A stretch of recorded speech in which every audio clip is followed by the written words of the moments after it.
Kashi news channel, सच है तो बोलेगा। चंदौली के पीडीडी नगर में बिहार विधानसभा चुनाव में भाजपा को मिली प्रचंड जीत पर शुक्रवार को जश्न मनाया गया। जगह जगह ढोल नगाड़े के साथ जुलूस निकाला गया, एक दूसरे का मुंह मीठा कराया और आतिशबाजी कर एक दूसरे को गुलाल लगाकर खुशी जाहिर की गई।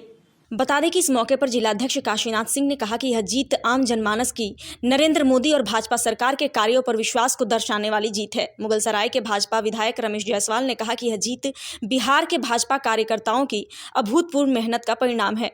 वहीं पूर्व जिलाध्यक्ष राणा प्रताप सिंह ने कहा कि जनता ने घोटालेबाजों को फिर से सबक सिखाया है। इस अवसर पर किरण शर्मा, मंडल अध्यक्ष कुंदन सिंह, सौरभ चंद्रा, आशीष गुप्ता, अशोक सोनकर, तिलक, पंकज शर्मा, सलोनी राठौड़, नितिन गुप्ता आदि रहे।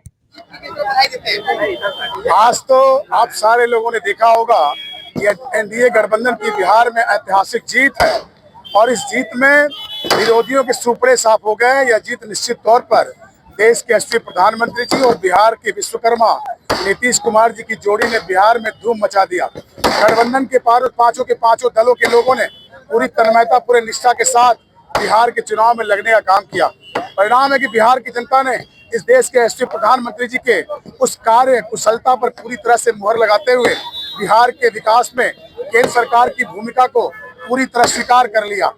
और उत्तर प्रदेश के विकास की गंगा जैसे बहती है, वैसे बिहार के अंदर भी सुशासन का राज्य कायम करने के लिए जिस तेज गति से यशस्वी प्रधानमंत्री जी के सानिध्य में और अपने नीतीश कुमार जी ने पूरे के पूरे बिहार के अंदर सुशासन का राज्य स्थापित करते हुए विकास की गंगा बहाई है, वो इस 2025 के विधानसभा चुनाव में वहां की स्थानीय जनता ने विरोधियों को तमाचा मारकर मुंहतोड़ जवाब देते हुए स्वीप पूरा किया और रिकॉर्ड सीटें जीतकर राजनीतिक इतिहास में बिहार में ऐसा कभी नहीं हुआ जो आज इस बार हुआ है।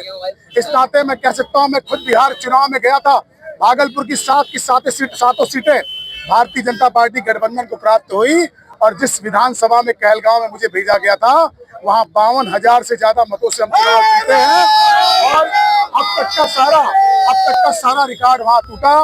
मैं यह बात कह सकता हूं कि बिहार के अंदर भी जिस तरीके से बिहार वासियों का पलायन शुरू हो गया था, बिहार राज्य में जिस तरीके से रोजगार की व्यवस्था नहीं थी, इंडस्ट्री फैक्ट्री नहीं थी और बिहारियों का पलायन अन्य राज्यों के लिए हो रहा था, देश के यशस्वी प्रधानमंत्री जी ने नीतीश कुमार जी के साथ मिलकर जिस तरीके से बिहार के अंदर आयुध कारखाने, इंडस्ट्री, कल कारखाने आदि लगाने की जो घोषणा की है, वो निश्चित तौर पर बिहार का पलायन रुकेगा।